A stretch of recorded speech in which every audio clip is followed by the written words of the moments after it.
우리 다 같이 하나님의 말씀 요한계시록 12장을 다 펴십시오.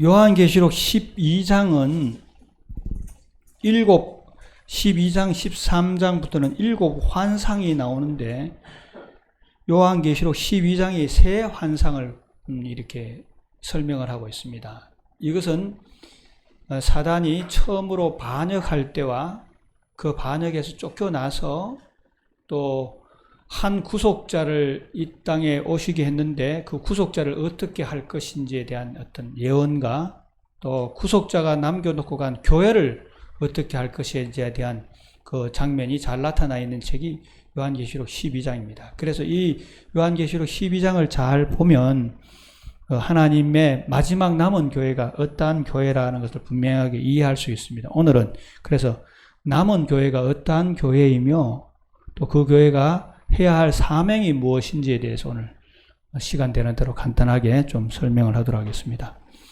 1절부터 이렇게 보면 조금 사건의 순서가 좀 바뀌는 것 같아요. 그래서 7절부터 먼저 보고 그 다음에 1절, 6절을 보고 그 다음에 마지막 절을 보도록 하겠습니다. 12장 7절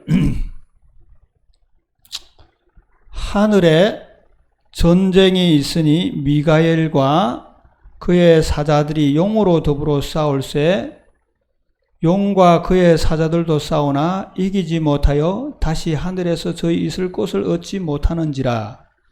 큰 용이 내어 쫓기니 곧 옛뱀 마귀라고도 하고 사단이라고도 하는 온 천하를 꿰는 자라. 땅으로 내어 쫓기니 그의 사자들도 저와 함께 너에 쫓기니라. 또 내가 들으니 하늘에 큰 음성이 있어 가로되 이제 우리 하나님의 구원과 능력과 나라와 또 그의 그리스도의 권세가 이루었으니 우리 형제들을 참소하던 자 곧 우리 하나님 앞에서 밤낮 참소하던 자가 쫓겨났고 또 여러 형제가 어린 양의 피와 자기의 증거하는 말을 인하여 저를 이기었으니 그들은 죽기까지 자기 생명을 아끼지 아니하였도다. 그러므로 하늘과 그 가운데에 거하는 자들은 즐거워하라. 그러나 땅과 바다는 화 있을진즉 이는 마귀가 자기의 때가 얼마 못된 줄을 알므로 크게 분내어 너희에게 내려갔음이더라. 하늘에서 전쟁이 있어서 용이 내어 쫓기게 되었다라는 말입니다. 용이 내어 쫓겼는데 어디로 내어 쫓겼느냐니까 땅으로 내어 쫓겼다라고 되어 있습니다. 그래서 욥기서에 있는 말씀을 보면 하늘 장자총회가 있을 때 누가 와 있었다고 그랬습니까? 마귀가 와 있었다고 되어 있었습니다. 자, 그런 땅으로 내어 쫓겼는데 땅으로 내어 쫓기니 용이 어떤 일들을 하게 되느냐 하면 12장 1절부터 6절까지 있는 말씀을 읽도록 하겠습니다. 하늘에 큰 이적이 보이니 해를 입은 한 여자가 있는데 발 아래는 달이 있고 그 머리에는 12별의 면류관을 썼더라. 이 여자가 아이를 베어 해산하게 되어 아파서 애써 부르짖더니 하늘에서 또 다른 이적이 보이니 보라 한 큰 붉은 용이 있어 머리가 7이요 뿔이 10이라. 그 여러 머리에 7 면류관이 있는데 그 꼬리가 하늘 별 3분의 1을 끌어다가 땅에 던진지라.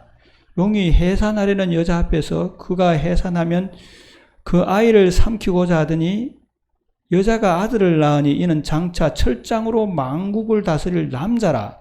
그 아이를 하나님 앞과 보좌 앞으로 올라가더라.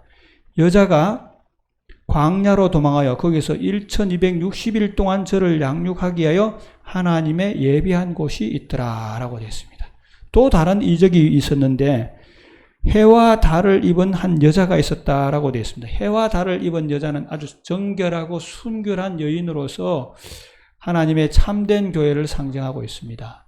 이 순결한 교인은 하나님의 충성스러운 교회를 상징하고 있으며 반면에 여기에는 여자들이 나와 있지 않지만 엄행하고 간음한 자로 표현된 여인들은 배도한 교회, 하나님의 백성을 힘들게 하는 배도한 교회를 대표하고 있습니다. 자, 그런데 그 여자가 누구를 낳으려고 하니까 아이를 낳으려고 하는데 누가 아이를 놓는 그 여자를 삼키려고 하고 있느냐 하면 하늘에서 쫓겨 내려온 뭐가? 붉은 용인데 그 용은 머리가 몇이라 그랬으며 7이요 뿔이 10이고 여러 머리에 7 면류관이 있더라 라고 되어 있습니다. 이것은 다니엘과 계시록서를 연구를 쭉 해보면 세상의 여러 고대로부터 바벨론, 메데페르시아, 그 다음에 헬라, 그 다음에 로마 이 나라의 여러 특징들을 다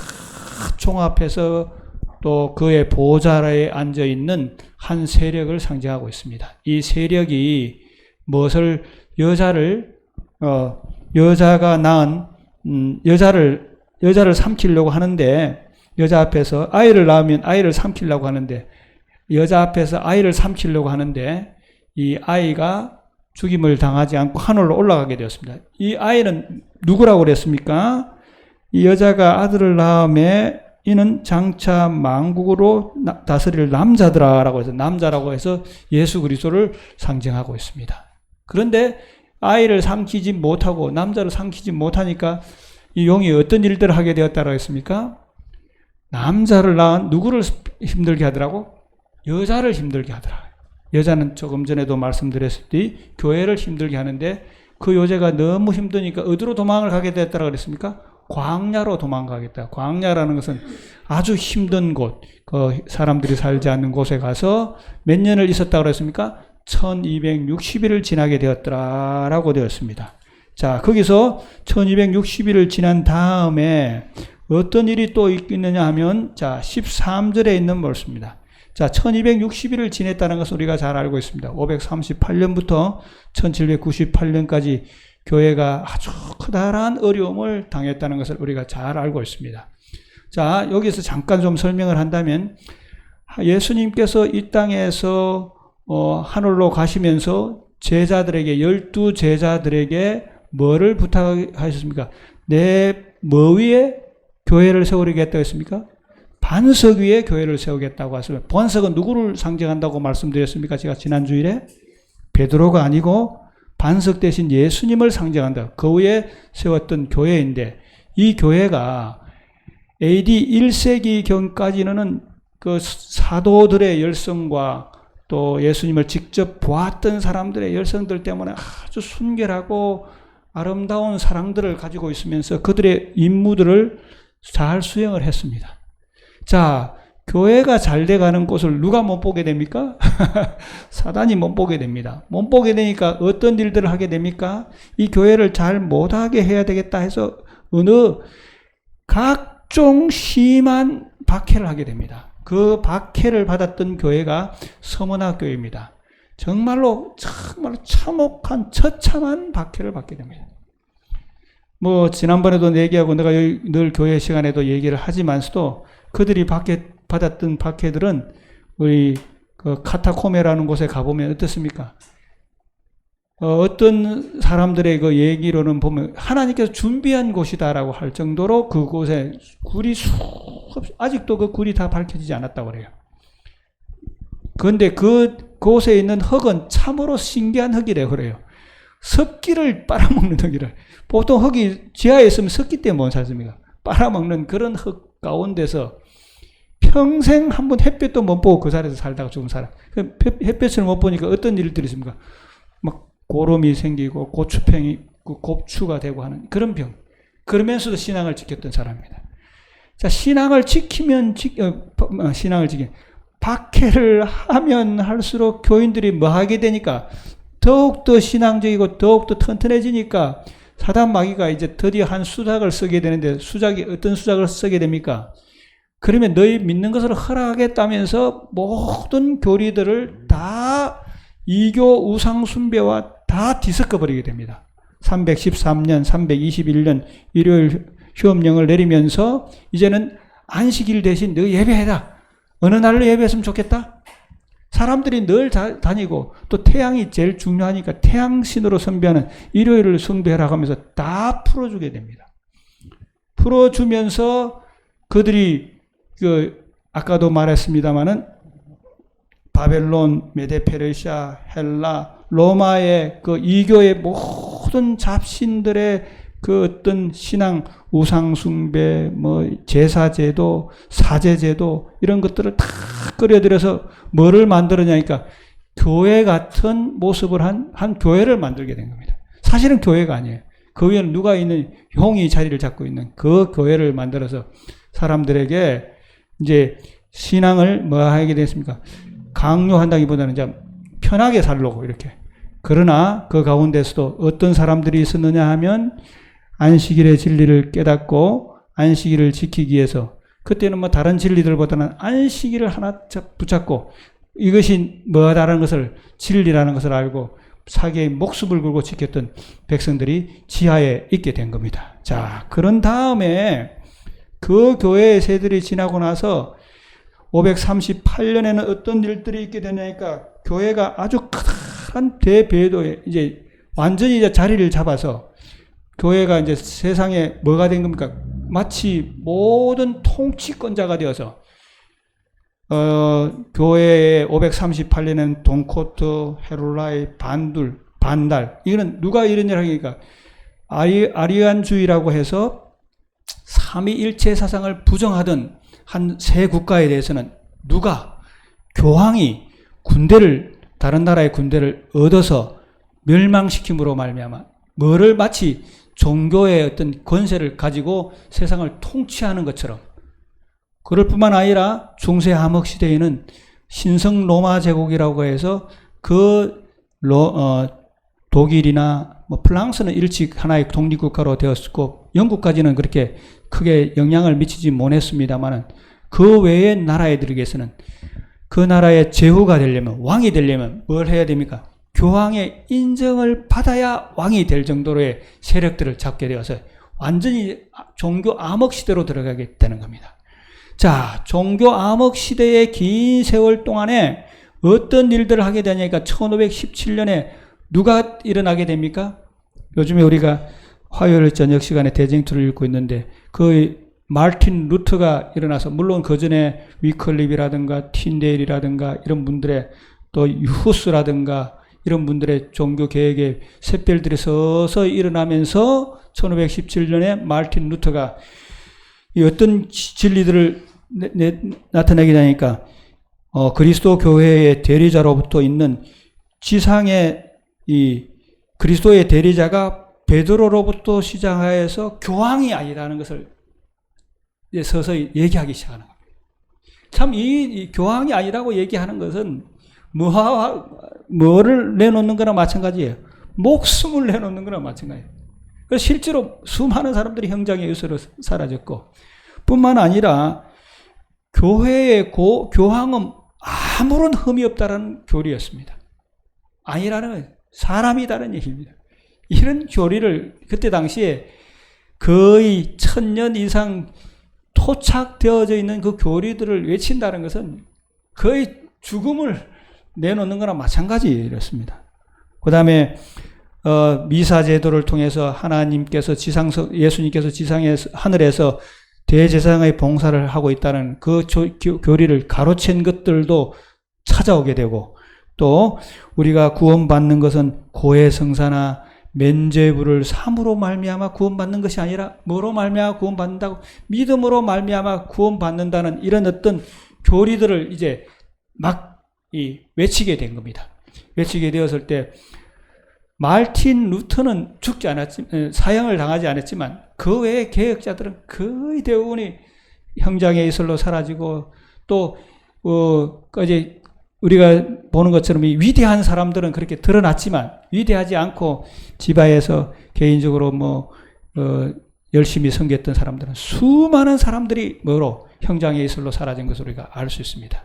자, 그래서 종교 개혁이 잘 이렇게 되는 듯 했지만 누가 또 종교 개혁을 맡게 되는 겁니까?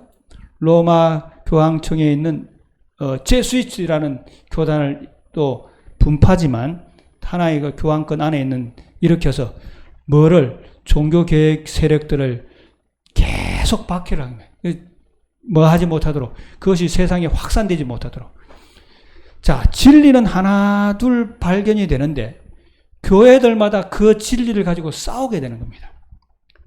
어떠한 교회는 장로교회 같은 경우는 장로교회에서 장로가 최고다. 이 교시 최고의 진리다라고 하면서 다른 교회의 진리들을 좀 덜 중요시하니까 받아들이지 않게 되고, 뭐 침례교회 같은 거는 침례인데 우리와 같은 어떤 의미의 침례가 아니라 물속에 담는 것이 침례다라고 하면서 그것만을 주장하게 되고, 또 감리교 같은 경우는 성화만을 강조하게 되고, 또 재림교회는 좀 다릅니다만 또 안식일이라고, 안식일을 지킨 사람들은 안식일에 대한 특별한 그런 진리들만 강조하면서, 이러면서 종교개혁이 서서히 무르익어서 뭐 할 수 있는 하나의 교단으로서 모든 진리들이 다 종합되어서 복음을 전할 수 있는 이런 바탕들이 만들어지지 않는 겁니다. 왜? 한 세력들이 자꾸 그것을 뭐 하니까, 반대를 하니까. 자, 그러하는 가운데 어떠한 일들이 일어나게 되느냐 하면, 자, 13절부터입니다. 13절. 그래서 교회가 수없이 이제 생김으로 말미암아 구교와 박해받던 교회만 있던 시절에서 이제는 뭐한 교회가 되니까 수많은 교회들이 나오게 된 겁니다. 자, 그 장면을 어떻게 표현해 놨느냐 하면 이렇게 표현해 놨습니다. 13절부터 17절. 자, 용이 자기가 땅으로 내어 쫓긴 것을 보고 남자를 낳은 여자를 핍박하는지라. 남자를 낳은 여자를 핍박한다는 것은 뭐를 핍박한다는 얘기입니까? 교회를 핍박하게 되는 겁니다. 그 여자가 독수리의 날개를 받아 광야 자기 곳으로 날아가 거기서 그 뱀의 낫을 피하여 한 때와 두 때와 반 때를 양육받음에 여자의 뒤에서 뱀이 그 입으로 물을 강같이 토하여 여자를 물에 떠내려가게 하였더니, 이제 여자를 마지막으로 여자의 흔적들을 없애버리려고 자기들의 노여움을 강같이 토해서 떠내려가게 하려고 하였으나 누가 도왔다 그랬습니까? 땅이 여자를 도와 그 입을 벌려 용의 입에서 토한 강물을 삼키니 용이 여자에게 분노하여 돌아가서 이제는 여자가 아니고 여자의 남은 자손, 곧 하나님의 계명을 지키며 예수의 증거를 가진 자들로 더불어 싸우려고 바다 모래 위에 섰더라 하면서 용이 이제 마지막으로 채우는 누구를 공격하는 것입니까?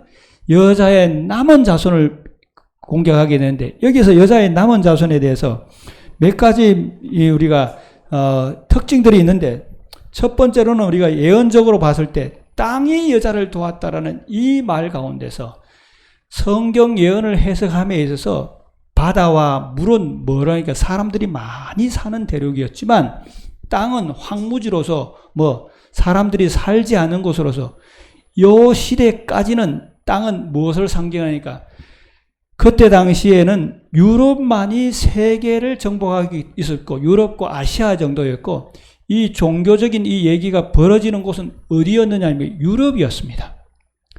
유럽에는 사람들이 많이 있었고 또 거기서 교황권이 자리를 잡았고 있고 이런 때였는데 거기서 누가 도왔다 그랬습니까? 땅. 그때는 이제 대서양을 건너서 미국인데 미국이라는 땅에는 사람들이 뭐 살고는 있었지만 아주 드물게 사는 황무지와 같은 곳이었기 때문에 그곳에서 한 세력이 나올 것을 예언하고 있는 겁니다. 자, 그러면서 특징은 무엇이냐 하면 여자의 남은 자손인데 뭐를 지킨다고 그랬습니까? 하나님의 계명을 지키며 예수의 증거를 가진 이러한 교회가 하나님의 남은 교회로서의 여자의 남은 자손들이 되는데, 자, 이 대배교가 있을 것을 누가 예언을 했느냐 하면 이미 예수님께서도 이 땅에 계시면서 뭘 하게 됐습니까? 마태복음 24장 4절, 24절에 있는 말씀 보면 이렇게 표현해요. 너희가 사람의 미혹을 받지 않도록 주의하라. 거짓 그리스도와 거짓 선지자들이 일어나 큰 표적과 이사를 보여 할 수만 있으면 택한 자들도 미혹하리라고 하시면서 예수님이 오시기 전에 뭐가 일어날 것을 얘기하고 있습니까? 거짓 그리스도와 거짓 선지자들이 일어날 것을 이미 예언했습니다. 사실 이 배도의 세력들 중에서는 뭐가 중심이 되느냐니까 거짓 그리스도와 거짓 선지자들이 중심이 되는 겁니다. 자, 이 말을 한 다음에 사도 베드로도 그 얘기를 알고 사도행전에서 자기가 치리하던 한 교회를 떠나면서 어떤 얘기를 하게 되니까 내가 떠난 후에 사나운 이리가 여러분들에게 들어와서 그 양떼를 아끼지 아니하며 또한 너희 중에서도 제자들을 끌어 자기를 따르게 하려고 어지러진 말을 하는 사람들이 일어날 줄을 내가 아노라. 내가 떠난 후에 누가 오겠다고? 사나운 이리가 와서 어지러운 말을 할 것을 이미 예언을 했어요. 자, 이 예언들대로 우리가 꼭 찾아봐야 될 성경절은 데살로니가 후서 2장입니다. 데살로니가 후서 2장에 있는 말씀 보면요. 자, 2장 2절부터 4절까지 보겠습니다. 데살로니가 후서 2장 2절부터 4절. 혹 영어로나 혹 말로나 우리에게서 받았다 하는 편지로 주의 날이 이르렀다고 시동심하거나 두려워하거나 하지 아니할 그것이라. 누가 아무렇게 하여도 너희가 미혹을 받지 말라. 아마 사도 바울도 미혹이 있을 것을 알고 어떤 얘기라도 미혹받지 말라. 먼저 뭐가 있겠고? 배도하는 일이 있고 저 불법의 사람 곧 멸망의 아들이 나타나기 전에는 이르지 아니하리니 저는 대적하는 자라.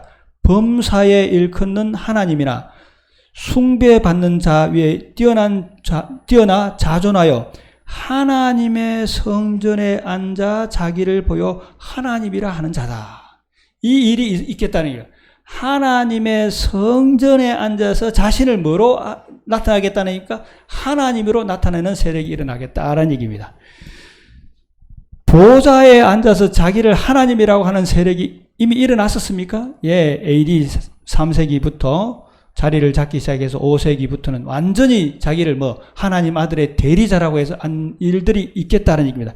그 불법의 사람이 있을 것을 사도 바울이 이미 얘기를 했으며 사도 요한도 어떤 얘기를 하게 되냐니까 1세기가 채 끝나기 전에 많은 거짓 선자들이 세상에 이미 왔다라고 얘기하고 있습니다.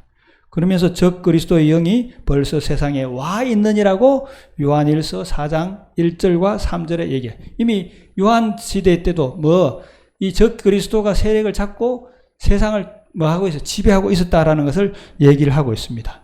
자, 이런 지배의 세력들 의해서 용이 이제 여자를 1260년간 괴롭히고 그래도 되지 않으니까 여자의 남은 자손을 이제 힘들게 하는데 여자의 남은 자손의 특징은 1260년간의 세월이 다 지난 후에 새롭게 하나의 형성될 하나의 교회의 어떤 회중 집회가 될 것이며 두 번째로는 어디에서 중심으로 일어날 것이라니까 미국이라는 한 나라를 중심으로 해서 한 세력이 한 교회가 일어날 것이며 그 교회의 교리적인 특징은 어떤 특징이 있느냐 하면 자 우리 읽었다시피 예수의 증거를 가지며 하나님의 계명을 지킨다라고 되어 있는데요.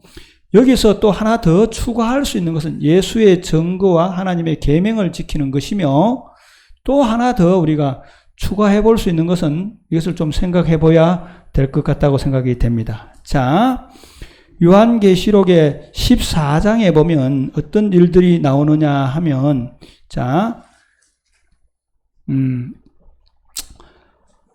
하나님의 남은 백성이 뭘 하게 되느냐니까 기별을 외치는 장면이 나타납니다. 그 기별은 어떤 기별을 외치게 되느냐 하면 세 천사의 기별들을 외치게 되는데 세 천사의 기별들을 외치면서 뭐를 얘기해야 되니까 예수의 믿음을 지키던 자라라 이렇게 하면서 세 천사의 기별을 외치는데 그래서 12절에 있는 말씀 보면요. 자, 계시록 14장 12절 남은 무리가 끝까지 인내를 지키면서 기별을 전하는데 성도의 인내가 여기 있나니 저희는 하나님의 계명과 예수의 믿음을 지키는 자니라 라고 되어 있습니다. 그래서 새 성경절의 특징들을 다 모으면 이 남은 자손은 역사적으로는 이제 뭐 1260년이 지난 다음에 지리적으로는 미국이라는 거에서 나오지만 교리적으로는 세 가지 거대한 특징이 있습니다. 첫째의 특징은 뭡니까? 하나님의 계명을 지키며, 두 번째는 뭘 하며? 예수의 믿음을 지키며, 세 번째는 뭐?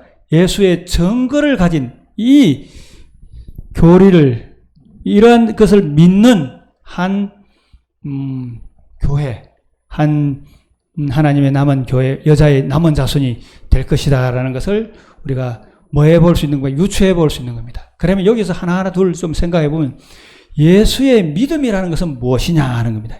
예수의 믿음이라는 것은 무엇이겠습니까? 그래서 성경 그대로 단순한 겁니다.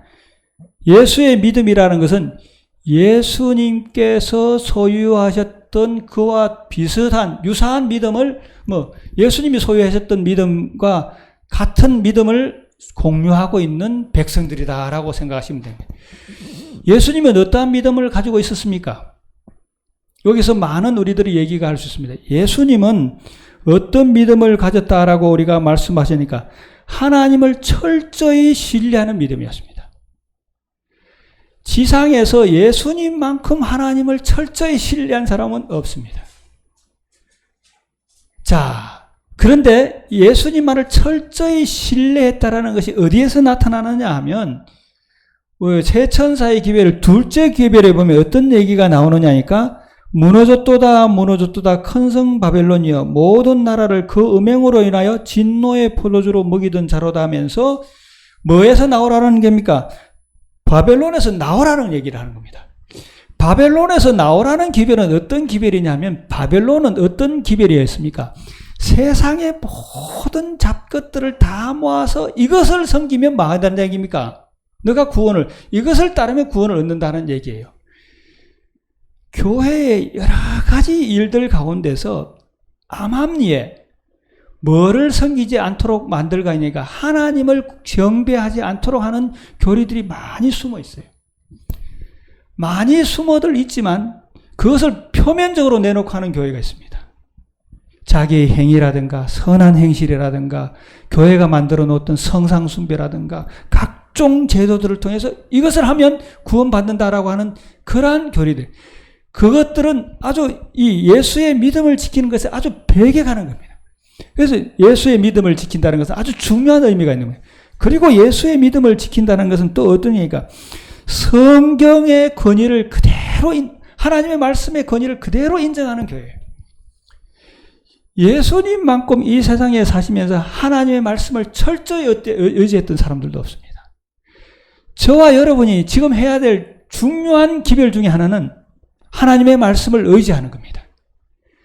세상에 많은 사람들이 하나님의 말씀을 의지하기보다는 다른 것들을 의지하려고 많이 노력합니다. 다른 것들을 의지하는 것들 중에서 말씀보다는 뭐를 의지하려고 합니까? 여러 어떤 세력들, 우리 연약한 인간들의 모습들을 보면 돈이나 이런 것들을 의지하려는 마음들이 많습니다. 그것이 예수의 믿음이 아니라는 얘기입니다. 그리고 예수님의 믿음은 무엇이라니까? 예수님 안에서 우리가 뭐함으로 믿음으로 말미암아 구원 얻는다라는 그 기별들을 가지고 있는 그러한 교회가 참 하나님의 교회다 얘기입니다. 그래서 그러한 특징이 있는 교회이며, 두 번째로는 어떤 특징이 있다고 그랬습니까? 하나님의 계명을 지킨다고 했습니다. 하나님의 이 계명은 십계명을 포함한, 십계명의 도덕적인 십계명을, 안식일 계명을 포함한 하나님의 십계명을 올바로 다 지키는 그러한 교회입니다. 세상에 많은 교회들이 하나님을 믿는다고 하면서 계명은 어떻게 했다고 이미 얘기하고 있습니까? 십자가에서 이미 다 파괴되었으니까 지킬 필요가 없으니까 계명을 지킬 필요가 없다라고 얘기하면서, 특별히 다른 계명은 또 뭐 하면서 다 지키면서 뭔 계명은 또 안 지키려고 그래요? 안식일 계명은 아니에요. 안식일 계명은 어떻게 되었다고? 변경되었다고 하면서, 변경될 아무런 이유가 없는데도 그러한 이유로 지키지 않는, 그래서 하나님의 계명을 지키는 것은 아주 중요한 하나님의 남은 교회의 중요한 특징입니다. 저와 여러분이 하나님의 남은 교회로서 이 하나님의 계명을 잘 준수하게 되시고 지키게 되시는 우리 성도님들이 되시기를 바라면서 주님께서는 분명히 말씀하시기를 율법에 뭐한 것 1.1핵이라도 반드시 뭐하지 아니하고 없어지지 아니하고 다 그대로 이루리라고 말씀하셨으며 나더러 주여 주여 하는 자마다 다 천국에 들어갈 것이 아니요 뭐하는 사람 다만 아버지의 뜻대로 행하는 자라야 할 것이라고 하시면서 아버지의 계명을 그대로 다 준수하는 교회가 하나님의 남은 교회의 특징이며 세 번째로는 남은 교회의 특징이 뭐라고 되어 있냐니까 예수의 증거를 가진 자들이라고 되어 있습니다. 이 예수의 증거를 가진 자라는 말은 계시록 19장 10절에 있는 말씀은 예수의 증거는 대언의 영이라고 되어 있는데 이 대언의 영이라는 말을 다른 말로는 영어 성경에는 예언의 신이라고 되어 있습니다. 이 예언의 신이라는 말은 어떤 의미로 우리가 받아들이냐니까 성령의 여러 많은 은사들 가운데서 예언의 은사를 그대로 받아들이는 교회다 하는 얘기입니다. 예언의 은사를 그대로 받아들인다라는 얘기는 어떤 의미냐 하면 교회가 하나님께서 창세로부터 지금까지 그분께서 미리 얘기하신 것을 그대로 따라가면서 그것이 주님께서 우리를 인도하신 길이라고 믿는 것입니다. 그 말씀은 무슨 말씀이냐면 세상의 미래가 이 성경에는 어떻게 되어 있으며 이 미래의 예언들을 위해서 우리가 어떠한 길을 걸어가야 될지를 분명하게 가르쳐주고 그 길을 따라가는 교회가 하나님의 참 교회다라는 그런 의미입니다. 여러분 가만히 한번 보십시오. 이 세상의 교회들 가운데서 이 세상의 미래가 어떻게 되어갈 것이라고 구체적으로 얘기하는 교회가 저는 아직까지는 못 봤어요.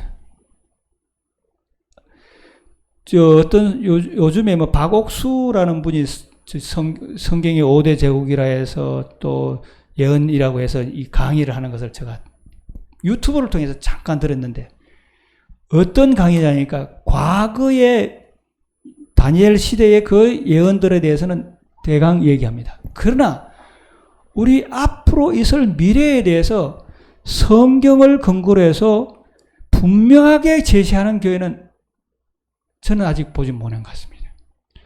그러한 교회가 뭐라는 얘기입니까? 하나님의 마지막 남은 교회라는 얘기입니다. 자, 지금도 세상이 참으로 어려운 시대를 살고 있습니다. 정부도 힘들고 가정도 힘들고 교회도 힘들고 사회도 힘듭니다. 모든 정치가들도 힘들어하고 있습니다. 이럴 때 어떻게 해야 될지 분명한 해답을 가진 교회는 제7일 안식일 예수재림교회밖에 없어요.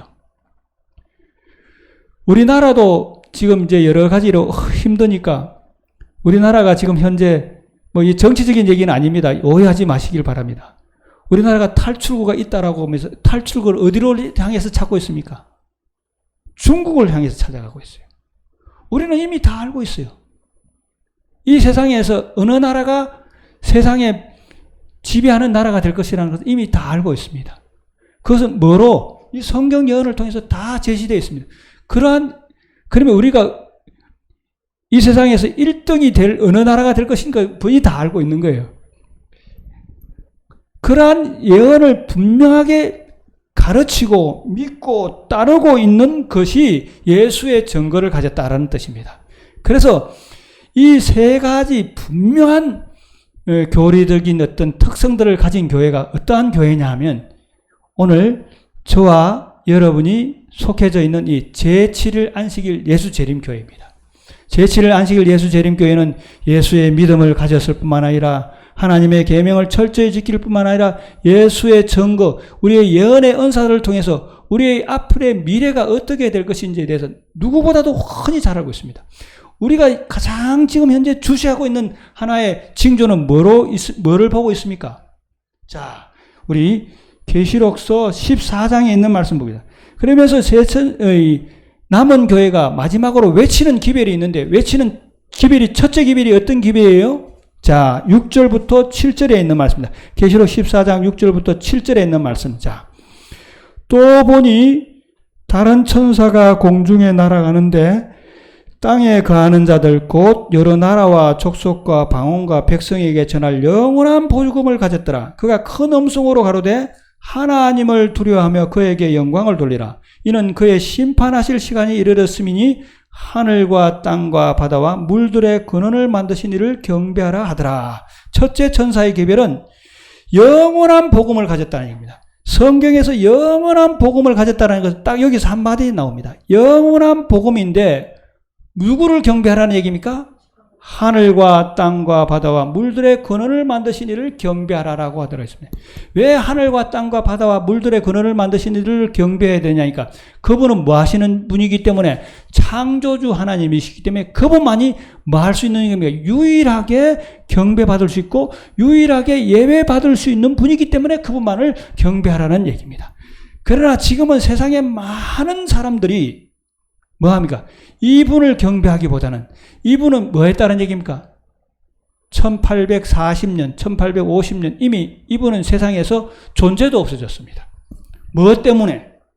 진화 노래 발생들 때문에 그리고 공산주의 때문에 이 무신론주의가 태어나서 하나님이 없는 세상이 되었습니다. 이러한 때에 뭐 하라니까? 우리 창조주 하나님을 경배하라 라는 이 계배를 외치는 교회이며 그 교회별 중에서는 심판하실 시간이 되었는데 심판하시라는 것은 예수님께서 이 땅에 오심으로 또 오시기 전에 하나님의 백성들을 선별하는 과정에서 심판이 이미 시작되었다고 하시면서 심판이 다가왔으니까 그분을 경배하라라고 하는 기별이며 두 번째로는 어떤 기별이라는 얘기입니까?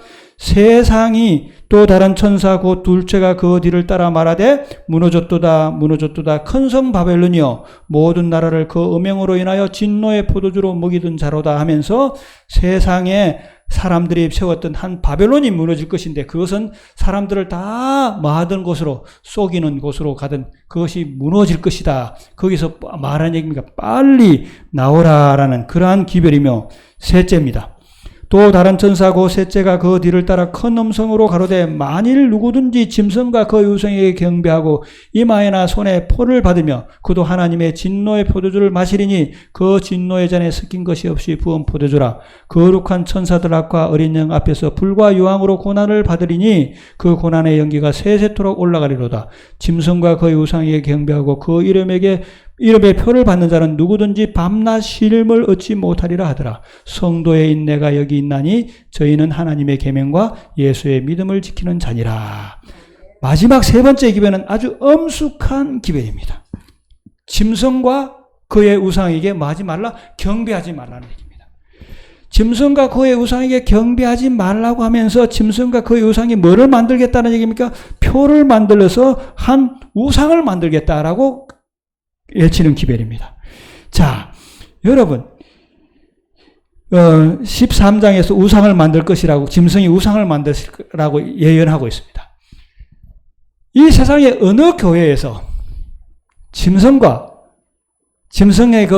짐승이 우상을 만들어서 이마에나 손에 표를 받게 하겠다라는 이런 예언들을 하는 교회가 이 세상에 어디에 있습니까? 아무 곳에도 없습니다. 이것은 우리에게 14장에 나오는 마지막 세 번째 천사의 기별은 정말로 가장 엄숙한 기별입니다. 세상의 모든 사람들이 뭐를 받을 거라는 얘기입니까? 짐승의 우상에게 경배하고 그의 표를 받을 것인데 그 표를 받지 말라는 얘기입니다. 이러한 기별들을 우리에게 뭐를 가르쳐 줍니까? 예수의 증거, 이 성경 예언 전체를 통해서 세상 끝이 어떻게 될 것에 대한 분명한 해답을 가지고 있는 교회가 뭐라는 얘기입니까? 제7일 안식일 예수 재림교회이기 때문에 저와 여러분은 뭐한 삶을 살아야 되냐입니까? 이 기별에 충실한 그리스도인으로서 살아가야지만 뭐한 사람이 될 수 있다는 얘기입니까? 이 기별을 외칠 수 있는 사람들이 되는 겁니다. 그런데 여러 가지 정황들에 있어서 세상의 끝이 급속도로 가까워지고 있다라고 우리는 뭐 하고 있습니까? 여기 계시는 분들은 자각하고 있으며 알고 있지만 제7일 안식일 예수 재림교회의 교인으로서 몸담고 있지만서도 우리의 교적은 이 교회에 있지만서도 많은 세상의 풍조들을 따라가고 세상의 조류들을 따라가고 하는 경향들이 없지 않나라고 생각하시면서 저와 여러분이 이 여자의 남은 자손의 교회에 교적이 있는 것이 중요한 것이 아니라 우리가 이 교회에 아무런 뜻 없이 다니는 것이 중요한 것이 아니라 뭐가 더 중요하다는 얘기입니까? 그 기별 가운데 살고 그 기별 가운데 예수의 믿음을 가지고 있는 것이 더욱더 중요하다라고 생각하시면서 우리가 이 기별 가운데 살아가심으로 말미암아 뭘 얻게 되시는 꼭 구원을 얻게 되시는 우리 성도님들이 되시기를 바랍니다. 물론 우리가 이 교리들을 다 믿고 순종한다고 해서 구원받는 것은 아니지만 우리가 신앙 안에 있는다는 것은 예수님의 보호 아래에 있는다는 것은 짐승의 표를 받지 아니고 하나님의 안식일 가운데 있으며 또 하나님의 보호하심, 예수의 믿음으로 우리가 구원받는다는 사실들을 생각하시면서 이 진리 가운데서 결코 떨어져 나가지 않게 되시는 우리 성도님들이 되시기를 바랍니다. 아마 이 코로나 사태가 참 생각보다 길어지고 올겨울이 또 어떻게 될지도 우리가 짐작할 수 없는 그런 시절이 되어가는 것 같습니다. 일할 때 여러분과 제가 혹시 우리를 이 대열에서 떨어지게 하는 어떤 유혹들이나 우리의 또 잘못된 것들이 없지 않나 살펴보시면서 이 남은 자손에 속해지심으로 또 예수의 믿음을 지키심으로 또 하나님의 계명 가운데 있으므로 주님께서 얼마 있지 않으면 오실 그때에 다 구원받게 되신 우리 성도님들이 되게 되시기를 바라면서 결코 이 대열에서 떨어져 나가지 않는 우리 모든 성도님들이 되게 되시기를 바라면서 오늘 말씀을 마치도록 하겠습니다. 자, 마지막으로 좀 시간이 됐습니다. 540장 찬미하고 제가 기도하고 마치도록 하겠습니다. 540장입니다.